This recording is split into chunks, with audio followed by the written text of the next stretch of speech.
हाय friends, मैं Humanav. Welcome to movie Shoovy. करते हैं आपस में पॉजिटिव सा नमस्कार और जय हिंद। मूवी शूवी रूमर मिल में आपका स्वागत है। काफी इंटरेस्टिंग से एपिसोड इसके बनते चले जा रहे हैं। हर रोज नई नई तरीके की गॉसिप बातें चली जाती है। इंटरेस्टिंग चीज होती है कि इसके अंदर मेरा व्यू पॉइंट क्या है, और अगर वो कुछ अलग होने लग जाता है तो यहाँ पर तो यूट्यूब के ऊपर मूवी शूवियंस जो है वो बड़े जबरदस्त तरीके के भाई बंधु हैं। वो तो समझते हैं कि कहाँ से किस स्पिरिट से आ रहा है। मूवी शूवी का जो इंस्टाग्राम चैनल है ना, वहाँ इसके में स्निपेट्स, जैसे 10 बातें करनी है तो 10 मैंने वहाँ पर काट काट के वीडियो डाल दिए। तो वहां पर नए नए लोग आते हैं। फिर वो नए नए लोगों को लगता है कि यार कैसे रिएक्ट करना है। कुछ कभी कभी साउथ के भक्त हो जाते हैं, कुछ बॉलीवुड के भक्त हो जाते हैं। तो अभी डिशुम डिशुम चल रही है, वहां सेटल नहीं हुए हैं, अभी वो मूवी शूवियंस में कन्वर्ट नहीं हुए हैं। जो आप मूवी शूवियंस जो, अगर आपने इंस्टाग्राम अभी तक फॉलो नहीं किया तो वहां पर फॉलो कर लेना। मूवी शूवी इंटरनेशनल फॉलो कर लेना, जहां पर सारे इंटरनेशनल रिव्यूज आएंगे। सब कुछ एक ही जगह पे चाहिए तो मूवी शूवी का मैंने व्हाट्सएप चैनल भी बना दिया है, वहां पर सारे अपडेट्स आ जाते हैं। तो वो देख लेना जहाँ भी जो भी करना है। तो मूवी शूवी र्यूमर मिल 117th एपिसोड है ये। इंटरेस्टिंग है। सबसे इंपॉर्टेंट चीज़ तो ये है कि जो डिशुम डिशुम हो रही है, मेरा क्या मानना है इसके अंदर वो मैं बता देता हूँ। अक्षय कुमार ने 25 करोड़ रुपए का जो मालहानि का दावा किया है, मालहानि का तो नहीं एक्चुअली में, for not being so professional का किया है परेश रावल के साथ कि भाई आपने कॉन्ट्रैक्ट वगैरह साइन कर दिया, फिर उसके बाद तो कट लिए आप।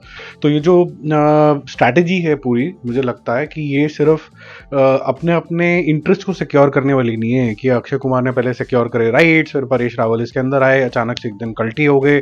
फिर एक्सप्लेनेशन भी कुछ अजीब सी आई कि भाई क्रिएटिव डिफरेंसेस, अगले दिन की नहीं, क्रिएटिव डिफरेंस नहीं थे तो क्या था भाई, वो भी टाइप कर देते, वो भी नहीं टाइप करना है।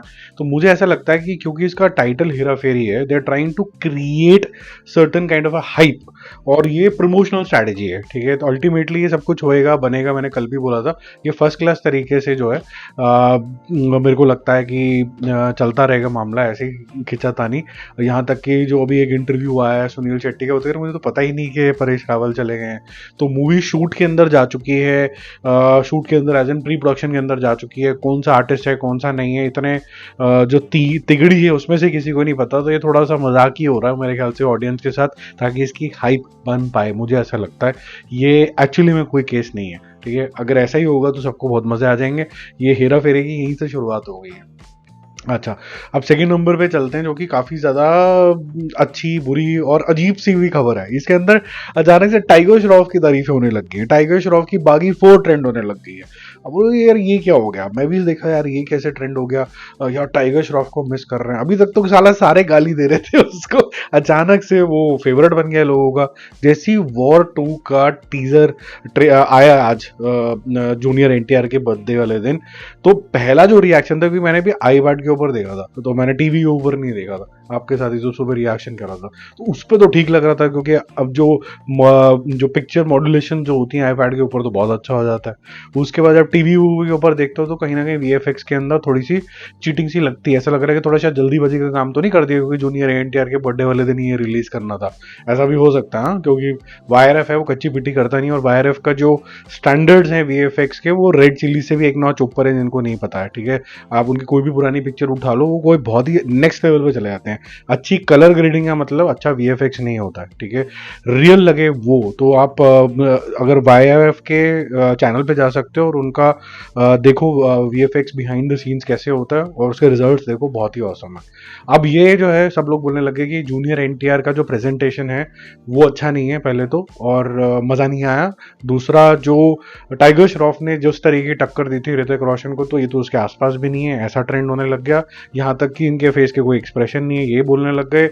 Hrithik Roshan because of his looks and how he carries himself, ये तो खा गया। ये सब बातें शुरू हो गई, और इन बिटवीन एक्टर से फोकस हट गया कि ऋतिक अच्छा था कि एनटीआर अच्छा था। फिर एक जना आके तो बड़ी फनी बातें भी करने लग गया कि पता है ऋतिक रोशन को 1000 बारी शॉट देना पड़ता है एक चीज को राइट करने के लिए, 1000 बारी। हाँ, और जो जूनियर एनटीआर है वो बचपन से सिंगल शॉट एक्टर है।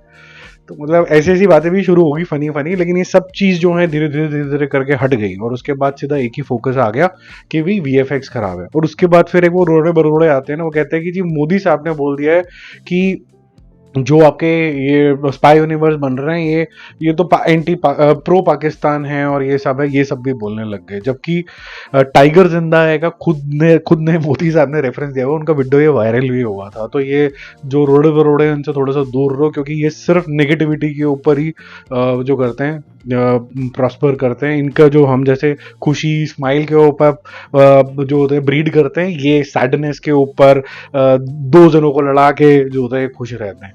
ठीक है, अब ये इसमें क्या आपका मानना है वो जरूर बताना कि क्या वॉर 2 के वीएफएक्स इतने बेकार है कि बाकी चीजें बात ना करें। मुझे पर्सनली ऐसा लगता है कि वॉर 2 का जो कॉन्सेप्ट है और जो दो नॉर्थ साउथ का जो ये मिलन हो रहा है, ये ज्यादा इंपॉर्टेंट चीज है कि हम ये वीएफएक्स और इसके अंदर घुस जाएं। कोई भी कहां पर कोई एक्सपर्ट नहीं बैठा हुआ वीएफएक्स का, और ऐसा नहीं है कि हम कोई हॉलीवुड की पिक्चर बनाने बैठ गए हैं। क्रिटिसिज्म अच्छी बात है, देना भी चाहिए feedback, I am pro that. But at the same time मैं लार्जर अगर पिक्चर देखूं कि दो अलग अलग दुनिया के एक्टर साथ में आते हैं और ये बहुत सारी एवेन्यूज जो है खोल देता है इंडियन सिनेमा के लिए, तो मैं बहुत खुश हुआ था जब मैंने वॉर 2 का ये टीजर देखा था। मुझे लगा कि ऋतिक रोशन के कैरेक्टर को बहुत ज्यादा सड़ू सा, बिल्कुल स्ट्रेट फेस का जान के बनाया गया कि इसके अंदर बहुत सारे राज होंगे, और वो एक किस्म का एक नेगेटिव फोर्स भी बन जाएगा इसके अंदर, जो कि कहीं ना कहीं आपको एंडिंग वाले शॉट्स में भी दिखा था टाइगर 3 के। ठीक है, तो मुझे लगता है कि इसके अंदर काफी कुछ सस्पेंसफुल चीजें, मैं इसको यहीं पर ही रोकता हूँ इस पॉइंट को। मुझे लगता है कि इसके अंदर काफी सारा दमखम है जो भी एक्सपोज नहीं किया गया अभी, और एसेट्स आएंगे तो मजा आएगा। थर्ड नंबर पे चलते हैं। अगेन रोड़े बरोड़े जो है वो बिल्कुल ही दिमाग से पैदल हैं। दादा साहब फाल्के के ऊपर पिक्चर बनती है जिसके अंदर आमिर खान और साथ साथ में जो राजकुमार हिरानी है वो लगे हुए इन्हीं की फैमिली के साथ 3 साल से गपशप मारने के लिए कि हम किस तरीके से फाल्के साहब को ढंग से दिखा पाए। ठीक है, तो वो बोलते हैं कि नहीं, आमिर खान और ये जस्टिस नहीं कर पाएंगे, अचानक से राजा मौली और जो जूनियर एनटीआर है वो जस्टिस कर पाएंगे। तो मुझे ऐसा लगता है कि स्टोरी टेलिंग के मामले के अंदर, मैं लार्जर विजुअल्स की बात नहीं कर रहा हूँ, Rajkumar Hirani can handle such subjects better. और दोनों की अगर मैं एक्टिंग प्रोग्रेस की भी बात करूँ, Aamir Khan is a better actor than junior NTR. अब इसमें लड़ाई हो सकती है, आप कन्फ्लिक्ट कर सकते हैं। आमिर खान ने बैक टू बैक बहुत शानदार परफॉर्मेंसेस दिए हैं, तो ये ज्यादा बेटर ऑफ है इस तरीके की चीज करने के लिए। मैं ये नहीं बोल रहा जूनियर एनटीआर नहीं कर सकते, he is also a very good actor, उसकी इंटेंसिटी फेस के ऊपर बहुत अच्छी आती है। लेकिन अगर गिवन अ चॉइस तो Aamir Khan would be a better choice for playing this kind of a role.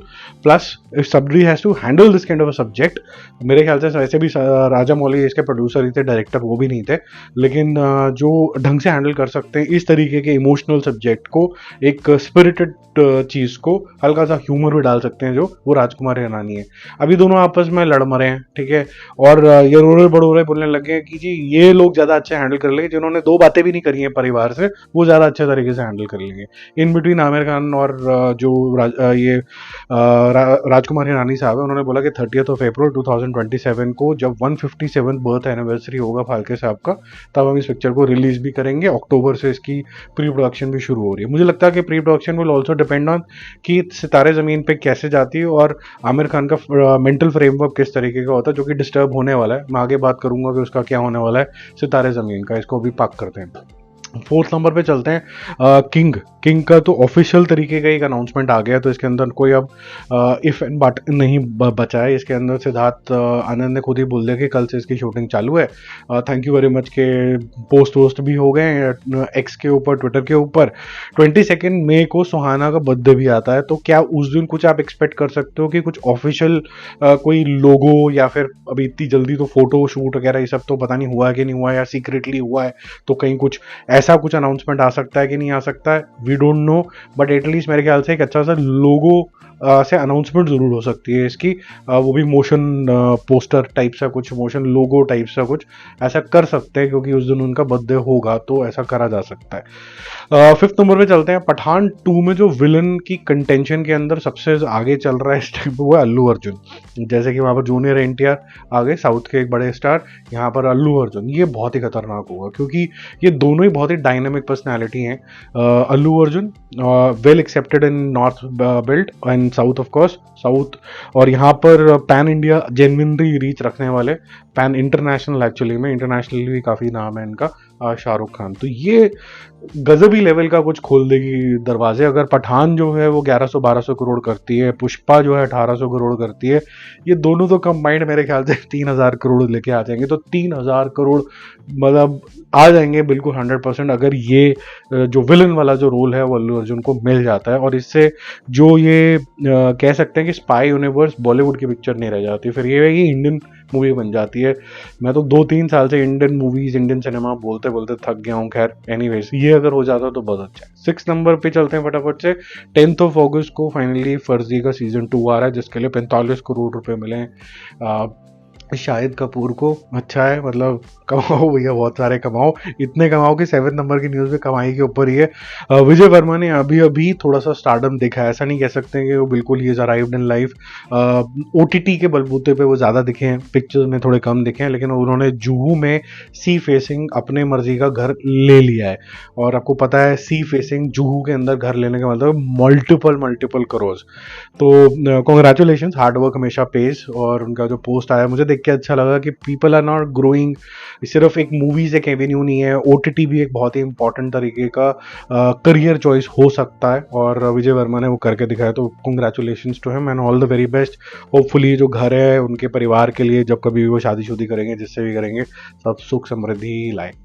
8 number पे चलते हैं। बहुत ही टैलेंटेड एक्टर रणदीप हुडा, ये ऑपरेशन खुरकी करने वाले हैं, जिसके बारे में मुझे जीरो नॉलेज है, लेकिन ये यूएस से कुछ लिंक्ड है। ये मैं कल बताऊंगा आपको कि ऑपरेशन खुरकी क्या था और इसके अंदर क्या सिग्निफिकेंट था। जनरल राजपाल पुनिया का जो रणदीप हुडा साहब प्ले करेंगे, जब करेंगे तो वो जनरल साहब वाली ऑरा तो पूरा का पूरा लेके आ जाएंगे।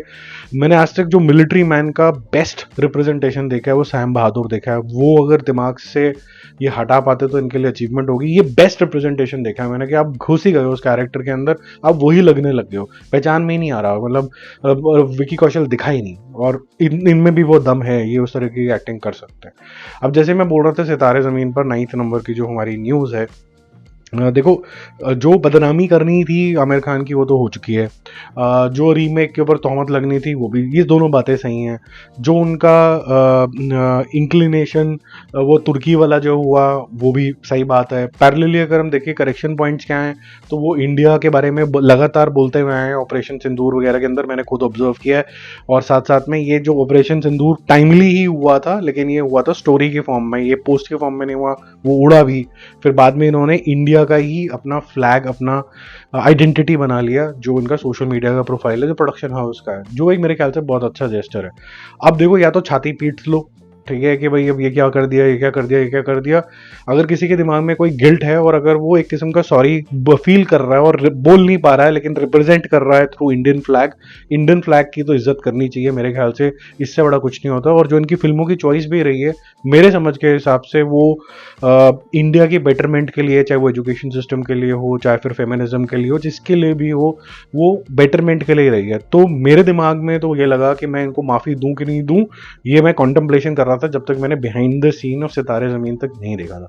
अब मैंने जब बिहाइंड द सीन का जो एक वीडियो आया है 1.5 मिनट का, कि किस तरीके से बच्चों की कहानी, जो डाउन सिंड्रोम से पीड़ित तो नहीं बोल सकते, मतलब गुजर रहे हैं और स्पेशली एबल्ड हैं, उनकी जो कहानी है वो इतनी स्वीट है, उसमें कुछ रुलाने की कोशिश नहीं करेगी, बेचारा बनाने की कोशिश नहीं करेगी, लेकिन वो कहानी इतनी स्वीट है, कैसे वो इंडल्ज हो रहे हैं, कैसे वो पार्ट एंड पार्सल हैं इस मूवी का, there enjoying the whole purpose of this movie was that these people are part and parcel of normal Janata Janardan, and that's what the video also makes them feel। और वो वही explicitly आपको express भी कर रहे होते हैं, वो मुझे बहुत अच्छा लगा। तो फ्रॉम अ थीम पर्सपेक्टिव, जो लोग फिर से छाती पीट रहे हैं कि भाई हमने तो रीमेक नहीं देखनी, तो ओरिजिनल भी नहीं देखी है आपने, तो ये आप इसको ट्राई कर सकते हो। किसी एक हिंदुस्तानी ने हिंदुस्तानी लोगों को लेकर पिक्चर बनाई है, तो जो कड़वाहट है मेरे ख्याल से अब चले जानी चाहिए, ऐसा मुझे लगता है। अगर आपको लगता है कि नहीं जानी चाहिए, कमेंट बॉक्स में सभ्यता के दायरे में क्यों नहीं जानी चाहिए वो बता देना। ज़बरदस्ती सेम बातें मत रिपीट करना। मैंने आपको जैसे बताया कि कुछ एक्शंस जो हैं वो सॉरी का इंडिकेशन दे रहे हैं। 10 नंबर पे चलते हैं। अगेन ये इंटरनेशनल सब्जेक्ट है। जुरासिक वर्ल्ड रीबर्थ का ट्रेलर आ गया। स्कारलेट जॉनसन है इसके अंदर। अब जब कभी भी ये मूवी आएगी, इसका जो रिव्यू वगैरह होगा, कभी ओटीटी पे कोई इन्फॉर्मेशन आएगी, वो सारी इन्फॉर्मेशन जो है आपको मूवी शूवी इंटरनेशनल चैनल पे मिलेगी। डिस्क्रिप्शन बॉक्स में आपको सारी डिटेल्स भी मिल जाएंगी।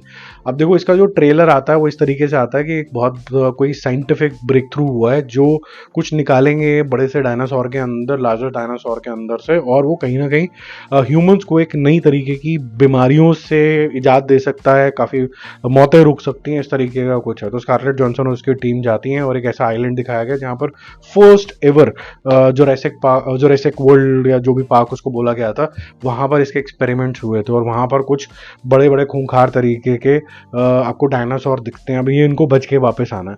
तो ये बस यही है कि इसके अंदर कितना थ्रिलिंग मोमेंट्स ये बना सकते हैं, कितना गोर डाल सकते हैं, क्योंकि आजकल जिसके अंदर गोर नहीं होता तो बिजनेस एज यूजुअल लगने लग जाता है।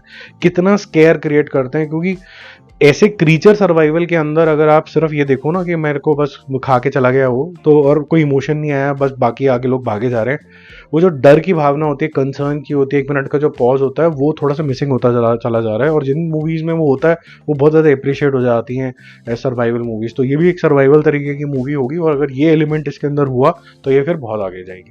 ठीक है, तो ये वीडियो हो गया फिर भी 15-16 मिनट का। आपका टाइम के लिए थैंक यू वेरी मच। जल्दी मिलते हैं रिव्यूज़ और अपडेट्स के साथ। जय हिंद।